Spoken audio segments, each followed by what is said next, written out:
This is Grumpy, the eastern hognose snake. And the eastern hognose snake is one of the most misunderstood snakes in the southeast because of its threat display.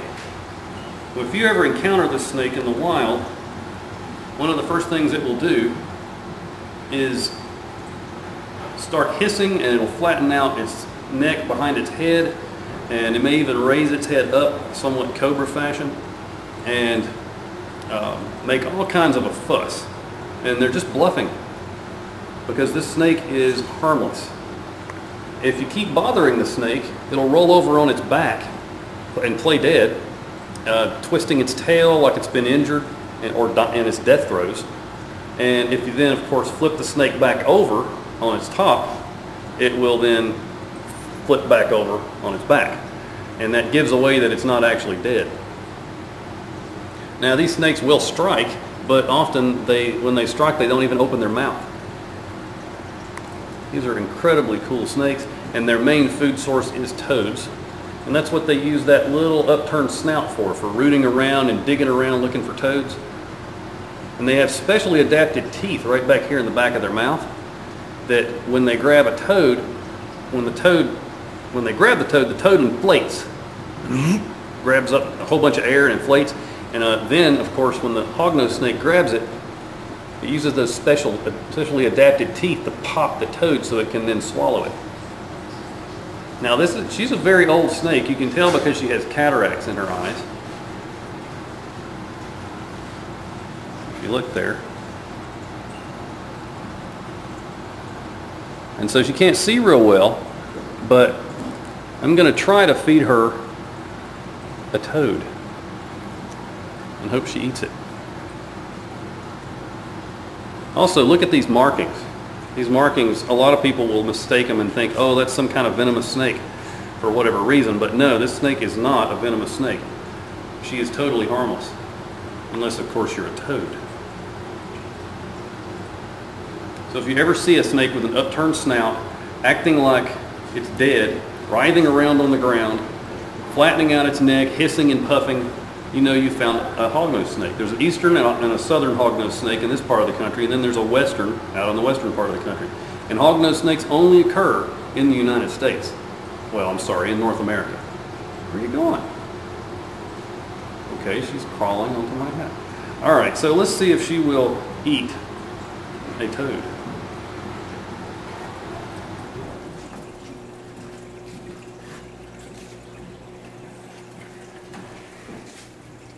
There she goes.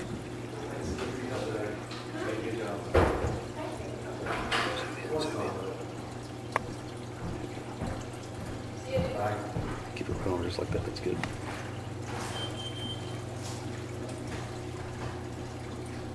Now, I know this seems somewhat heartless and cold, but this is how nature works.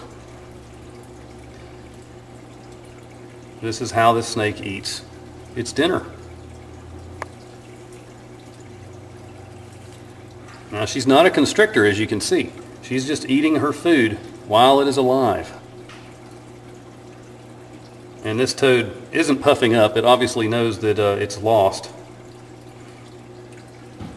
Or she's already used her fang and deflated it, rendering it impossible to where it can't inflate its body.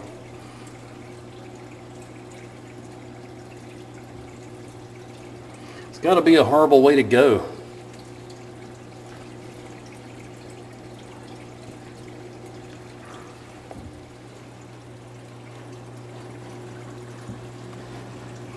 But it is the way things work in nature, as I was saying, and if every toad lived, there would be way too many toads. If every hognose snake lived, there would be way too many hognose snakes. So this is just part of the way things are in the natural world.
Now that was really cool. I mean, that's something you don't see every day.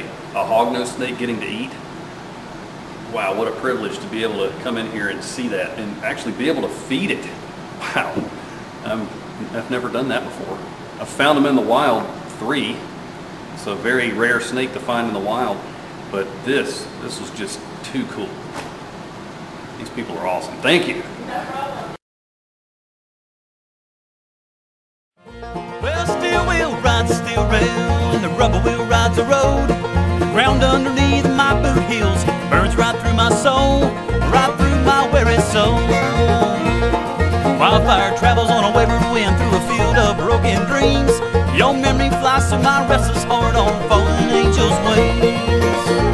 And I wish I could have stayed, and I wish I could have changed, but a rambling man is a rambling man by any other name, by any other name.